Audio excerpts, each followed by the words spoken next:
Welcome back to my YouTube channel. I hope you all are doing great.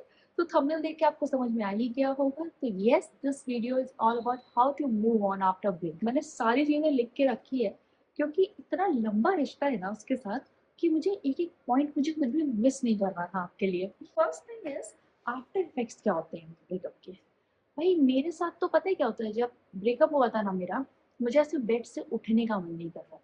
मुझे ऐसा लग रहा था मैं सोती रहूँ बस, सोती रहूँ बस। मुझे ना किसी से मिलना था, ना किसी से बात करनी थी। मुझे ऐसा लगता था मैं कितना आइसोलेट हो जाऊँ।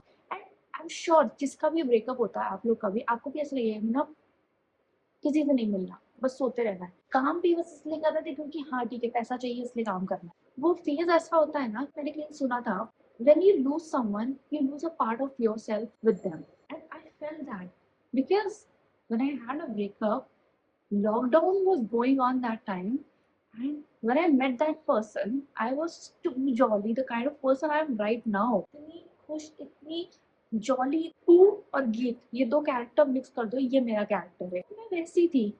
And then I met him and धीरे धीरे धीरे धीरे टॉक्सिक होता गया सब कुछ। एंड फिर मैं जो गीत का लाइक सेकेंड हाफ का कैरेक्टर था ना, एकदम उदास था, वैसा कैरेक्टर बन गई। मतलब मैंने अपने आप को खो दिया था। और जब ब्रेकअप हो गया उसके बाद तो मैंने खुद को पूरा ही खो दिया था। मुझे ऐसा लग रहा था कि वो पहले वाली वैशाली थी ना, वो वापस कभी आ ही नहीं पाएगी। मेरा इंटरेस्ट जो होता है ना किसी भी चीज से, इंटरेस्ट खत्म हो गया था। ना कोई मोटिवेशन, कोई गोल्स है, ना कुछ है, सब खत्म हो गया। Somewhere I know why it happened, because मतलब मैंने ना ब्रेकअप के बाद जो होता है ना उसको हर बार मनाना, मैंने अपने आप को पूरा गिरा दिया था उसके सामने। We all do the same thing because हम उस इंसान के साथ पूरा फ्यूचर देख चुके हैं। दिमाग हमारा दूर तक सोच लिया उस इंसान के साथ रहने का, बट सामने वाले ने बैकआउट कर दिया। अब आप क्या करोगे? आप अपनी पूरी सेल्फ वर्थ, अपनी सेल्फ रिस्पेक्ट खो के आप उसको कॉल मैसेज उसके सामने गिड़गिड़ाए लगते हो उसके साथ रहने के लिए। बट हम ये नहीं समझ पाते हैं, जिसके दिमाग में एक बार आपसे रिश्ता तोड़ने की बात आ चुकी है, उसके दिमाग में दूसरी बार तीसरी बार आने में क्या ही जाएगा। एक बात जो दिमाग में एक बार बैठ जाए, वो दोबारा उसको रिवाइज करने में टाइम नहीं लेता है। तो अगर किसी ने सोच लिया हमसे ब्रेकअप करने का एक बार, तो वो दोबारा सोचने में टाइम नहीं लगाएगा। हाँ, मे बी सेकंड टाइम वो 2 महीना 3 महीने बाद वो बात बोले ब्रेकअप करने की, बट वो करेगा तो ज़रूर। ये बात रियलाइज़ नहीं होती है कि हम प्यार में इतने अंधे हुए रहते हैं। हमें समझ नहीं आता कि मूव ऑन क्यों नहीं कर पा रहे हैं, क्योंकि सामने वाला तो बहुत जल्दी मूव ऑन कर गया, राइट? उसके लिए तो मुश्किल से 2 हफ्ते का टाइम था, एंड देन हम क्यों नहीं कर पा रहे हैं मूव ऑन? तो हम क्या करते हैं, स्टॉक करना स्टार्ट करते हैं। अब देखते हैं कि वो कितना खुश है, इतना स्टॉक करते हैं, फिर हमें लगता है कि ब्लॉक कर देते हैं, चलो ब्लॉक करना इज़ बेटर। मैं ही ना स्टॉक करना स्टार्ट करती हूँ, तो मैं मतलब प्रॉपर स्टॉकर बन जाती हूँ। मैं पूरा दिन देखती रहूँगी, अब उसने क्या स्टोरी डाली, अब कौन-सा पोस्ट डाला, अच्छा अभी वो इतना हँस रहा है, अच्छा उसने फ़ोटो डाली तो उसके फ़ोटो में अगर किसी का साइड से अगर हाथ भी आ रहा होगा, लड़की का हाथ है कि लड़के का हाथ है, एकदम मैं डिटेक्टिव बन जाती हूँ। तो लाइक पीपल लाइक मी जो मेरे जैसे हैं, जो ओवर पॉसेसिव हो जाते हैं, वो एकदम पूरा स्टॉकर बन जाते हैं। For them I will suggest कि ब्लॉक कर दो, क्योंकि मैंने भी यही किया था। मैंने ब्लॉक कर दिया था। फिर रियलाइज़ हुआ कि ओह! ये ज़्यादा टॉक्सिक हो रहा है। ब्लॉक करने के बाद भी हम फेक अकाउंट बनाते हैं ऑब्वियसली। तो मगर ये होता है ना कि फेक अकाउंट से भी हम कितना अपने आप को रेज़िस्ट कर सकते हैं। फेक अकाउंट से भी हम परमानेंटली वही काम करते हैं जो मेन अकाउंट से करते हैं।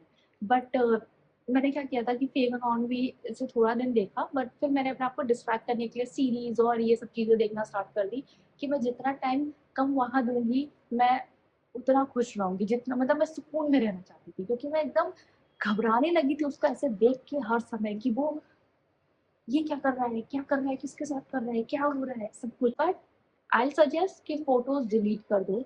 उसे ब्लॉक कर दो कुछ टाइम के लिए। आपको अगर ऐसा लग रहा है ब्लॉक नहीं करेंगे, ये बहुत चाइल्डिश चीज़ें हैं, ये तो बच्चों वाली चीज़ें होती हैं, क्योंकि आजकल जेनज़ीज़ में अपने आप को बड़ा दिखाने का, मैच्योर दिखाने का अ, बहुत क्रेज़ बना हुआ है। तो ये ट्रेंडिंग है उनके हिसाब से कि हम ब्लॉक नहीं करेंगे, हम उसकी इमेजेस डिलीट नहीं करेंगे, that was phase of our life, and हम उस चीज़ को एम्ब्रेस करेंगे। नहीं, don't be hard on yourself. इतना हार्ड होने की क्या ज़रूरत है? You are a human being. ठीक है, वो बच्चों वाली चीज़ लगती है, करने दो बच्चों वाली। जैसे उसमें आदित्य ने बोला था ना, "ये तो जला दे फ़ोटो।"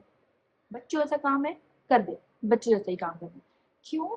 क्योंकि बड़ा बनने का मतलब, मैच्योर बनने का मतलब ये नहीं है कि हम अपने आप को चाकू भूँकते जाएँ, भूँकते जाएँ, भूँकते, क्योंकि हम तो बड़े हो गए हैं, हम तो मैच्योर हो गए हैं।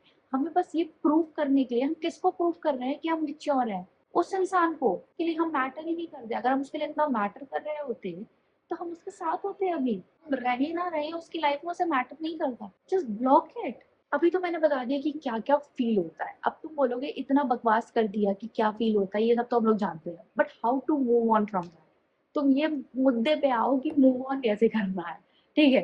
First thing like I had a breakup, what I did was मैंने अपने आप से बात करना शुरू कर दी। किसी से भी बात करना शुरू कर दो। तो यूजुअली क्या करते हैं अपने दोस्तों से बात करते हैं। बहुत से लोगों को पसंद होता है वो करना। अपने आप से बात करना शुरू करती हूँ। क्योंकि ना जब आप किसी फ्रेंड से बात करते हो तो वो आपका साइड लेता है। वो गलत है, उसने ऐसे करा, ये करा, वो करा, ठीक है? जब आप अपने आप से बात करते हो ना तो आपको रियलाइज़ होता है कि आपने भी गलती करी। मेरे हिसाब से कोई भी रिश्ता जो होता है ना वो 2 लोगों से होता है। तो जब गलती भी होती है ना तो वो 2 लोगों से होती है। ऐसा नहीं है, एक की गलती बहुत हाइलाइटेड वाली रहती है क्योंकि वो बड़ी मेजर गलती रहती है। दूसरा वाला रहता है वो पूरा प्योर विक्टिम रहता है। उसकी भी गलती होती है मगर थोड़ी-थोड़ी होती है, बट होती है। तो कोई भी रिश्ता ऐसा नहीं है कि सिर्फ़ एक इंसान की वज़ह से टूटता है। टूटता है तो दोनों की वज़ह से टूटता है। कुछ लोग होते हैं ना वो बहुत ज़्यादा नार्सिसिस्ट टाइप के होते हैं। उनको ऐसा लगता है कि उनकी गलती कभी थी ही नहीं और वो अपने आप से बात करने में अपने आप को मतलब या तो एकदम कोसना शुरू कर देते हैं या तो अपने आप को एकदम विक्टिम जैसे ले लेते हैं।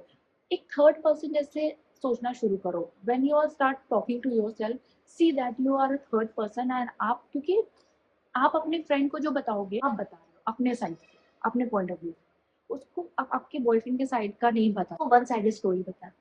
बट आप उस साइड में हो, आप उस रिलेशनशिप में थे। When you are talking to yourself, you are telling both the sides and take a step back and take a overview of it. जब आप अपने आप से बात करते हो, एक थर्ड पर्सन जैसे सोच सकते हो एंड आप वो सोचोगे, आपको रियलाइज़ होगा कि कहाँ-कहाँ आपकी गलती थी, कहाँ-कहाँ आपकी गलती नहीं थी। मेबी आप अपना ये रिश्ता नहीं सही कर पाओगे टू बी ऑनेस्ट, नहीं हो पाएगा ये रिश्ता सही, बट जो फ्यूचर का रिलेशनशिप आने वाला रहेगा ना, जो एक्चुअल में इसके बाद कोई पर्सन आने वाला रहेगा, उस समय आपको ये चीज़ हेल्प करेगी बिकॉज़ आपको रियलाइज़ रहेगा कि आपने इस वाले में ये गलती करी थी, तो नेक्स्ट वाले में आप नहीं करोगे। So talking to yourself is actually good because अब जो खराब हो चुका है, उसे तो आप सही नहीं कर सकते बिकॉज़ ऑब्वियसली एक ग्लास टूट चुकी है, उसे फेविक्विक लगा-लगा के जोड़ने से कोई फ़ायदा नहीं है। ठीक है? आप किसी भी धागे की ऑलरेडी अगर नॉट पड़ चुकी है, तो उसको सीधा करने की कोशिश करोगे तो वो नहीं होगा। जो टूट चुका है, वो टूट चुका है। बट जो नया रिश्ता आने वाला रहेगा, उसमें आप वो गलतियाँ नहीं करोगे। तो उसके लिए talking to yourself is important then talking to your friends, according to me. Move on करने का सबसे अच्छा तरीका distracting yourself, watch series, watch games, go for some new habits. लोग कहते हैं ना कि मेरा ब्रेकअप हुआ था उसके बाद मैं जिम जाना शुरू करा था, मैं एकदम फिट होने लगी ब्रेकअप के बाद। कहते हैं ना कि लाइक ब्रेकअप के बाद बहुत चेंज हो गई वो इसलिए क्योंकि वो अपने आप को डिस्ट्रैक्ट करना शुरू करते हैं and we should do the same thing. One more thing, हम डिस्ट्रैक्ट करने का मतलब समझ लेते हैं, हमें लगता है कि डिस्ट्रैक्ट करने का मतलब है कि किसी और के साथ रिलेशनशिप में आ जाना। People usually do that because आप हर्ट हुए हो, किसी और को हर्ट करने की ज़रूरत नहीं। According to me, if you are going stepping to another relationship, you should be recovered and then आपको दूसरे रिलेशनशिप में जाना चाहिए। ऐसा नहीं होना चाहिए कि आप अपने पुराने रिलेशनशिप के ट्रॉमास लेके नए रिलेशनशिप में जा रहे हो बिकॉज़ आप जब नए रिलेशनशिप में जाते हो तो someone has sign in for that relationship कि वो खुश रहेगा आपके साथ, ठीक है? आपके अप्स एंड डाउन्स में आपके साथ रहेगा। बट उसने इसलिए साइन अप नहीं किया है कि आपके ट्रॉमास वो लेगा पुराने रिलेशनशिप के। आपका पूरा पास्ट आप उस पे डंप कर दोगे, ट्रॉमा डंपिंग करोगे and you are expecting that person to take all the burdens for it just because वो आपके साथ है और आपका पार्टनर बन गया है, that is not right. According to me, pressuring someone just because that person is your partner is not good. Fix yourself first. Fix your traumas. Fix your mentality. Go for therapy. मतलब अपने आप को पूरा fix करके then jump into another relationship because the person who is coming into that relationship is not responsible for your traumas. वो अपना relationship के पुराने ट्रॉमास तुम्हारे साथ नहीं लेके आ रहा है, वो अपने पास्ट लाइफ की चीजें तुम्हारे ऊपर डंप करेगा, तुम्हें अच्छा नहीं लगेगा। So the same thing you have to see one, इसीलिए मैं कहती हूँ talk to yourself because when you are talking to yourself तुम्हें समझ में आएगा कि मैं, मेरी खुशी का कोई रिस्पॉन्सिबल नहीं है, मेरे ट्रॉमा का कोई रिस्पॉन्सिबल नहीं है। मतलब वो जब तुम्हारे साथ वही चीज़ करेगा तो तुम्हें अच्छा नहीं लगेगा, तो क्यों? Then ask for help. If you still think that कि आपको लग रहा है फ्रेंड्स भी हेल्प नहीं कर पा रहे बिकॉज़ फ्रेंड्स भी हमारे एज के होते हैं, वो हमको क्या ही हेल्प करेंगे, वो एक बस वो आपको हाँ में हाँ मिलाते हैं, ऐसा करते हैं। मेरे हिसाब से फ्रेंड्स से सजेशन लेना वर्स्ट थिंग होती है। Just go for therapy. Therapy is something जहाँ पे जो इंसान बैठा है ना वो ऑलरेडी एक्सपीरियंस्ड है, उसे पता है कि ये सब चीज़ें वो इन्हीं सब चीज़ों को फिक्स करने के लिए बैठा है। क्योंकि आप अपने फ्रेंड के पास जाओगे ना, बॉयज़ के साथ क्या होता है, वो अपने दोस्तों से शेयर नहीं कर सकते, वो अपनी फीमेल फ्रेंड से शेयर करना स्टार्ट करते हैं। वो उनकी कंधा बनती है, पास रोने जाते हैं एंड धीरे-धीरे उसके साथ कुछ ना कुछ ऐसे बॉन्डिंग बन जाती है, trauma bonding and trauma bonding के बाद कुछ हो जाता है एंड देन वो उसका रिबाउंड बन जाता है। तो ऐसे stories go on and on and on. तो आप कभी रिकवर कर ही नहीं पाते, मेरे हिसाब से तो। अगर आप लड़कियाँ हो तो लड़कियों के पास रहोगे तो ठीक है, एक टाइम तक लड़की आपकी बात सुनेगी, समझ में आता है, फिर आपको कोई ना कोई लड़का चाहिए होगा जिसके पास आप जाके रो सको, फिर वो आपका बेस्ट फ्रेंड बन जाएगा, फिर एक दिन आपके और उसके बीच में कुछ हो जाएगा एंड देन फिर आपका और उसका ट्रॉमा बॉन्डिंग हो गया, देन वो भी go on and on and on and on ऐसे चलता रहेगा। तो प्लीज़ अपने फ्रेंड से शेयर करना बंद करो एंड गो फॉर थेरेपी। आप लाइफ टाइम के लिए फिक्स हो सकते हो क्योंकि आपके फ्रेंड्स को नहीं पता कि आप क्या हो, कैसे हो एंड वो आपको सिर्फ वही टिप्स दे पाएँगा जो आपको अभी करंट की सिचुएशन से रिकवर करने को देगा। वो नहीं देंगे जो आपको लाइफ टाइम हेल्प करेगा। सो थेरेपी आपको लाइफ टाइम हेल्प कर सकता है। So if you are someone, go ask for help and go for therapy. एक चीज़ हमेशा याद रखना, कोई जाता इसलिए है क्योंकि कोई अच्छा इंसान आपकी लाइफ में आने वाला रहता है, ठीक है?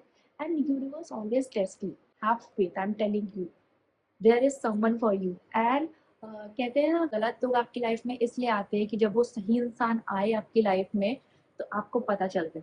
तो yes, that is what is happening right now. तो कोई इंसान अगर आपकी लाइफ से गया है तो सोचो कि आपको उससे 10 गुना बेटर इंसान मिलने वाला है, तो उसके लिए वेट नहीं करना, अपना काम करते जाना है और वो इंसान आएगा, समझे? तो have faith in God, I am telling you. बहुत क्लीशे लगेगा कि गा भगवान पे भरोसा करो ऐसे kind of, but trust me, have faith in God and he have good plans for you. So yeah, here I'm gonna end this video and I hope you all like it and see you in my next video. Till then, like, comment, share, subscribe and yeah, let me know in the comment section what you want to know about life or about any tools or about Instagram, anything what you want to see next, and then I'll make a video of it. Bye.